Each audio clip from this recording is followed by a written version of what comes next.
Udah nih. Jangan aku dia. Aku udah. Bekas darah. Sana. Kamu sana. Kalau enggak buka. Kamu sana.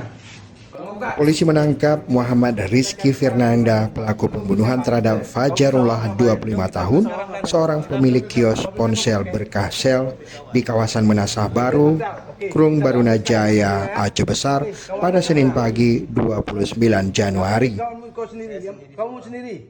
Sini, oke, yuk. Kita ambil dulu mobilnya. Kamu biar dia buka baju gini.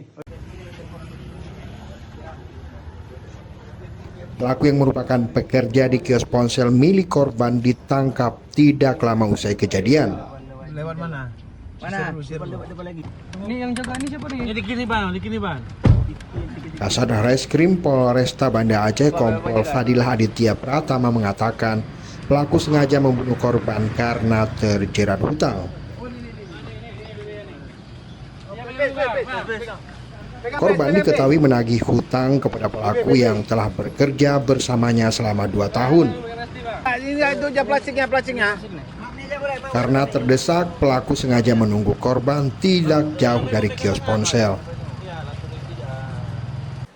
Sekitar pukul 3 pagi saat korban keluar dari kios menuju kamar mandi yang berada di samping kios, pelaku menghampiri dan menusuk korban sebanyak 4 kali dengan pisau.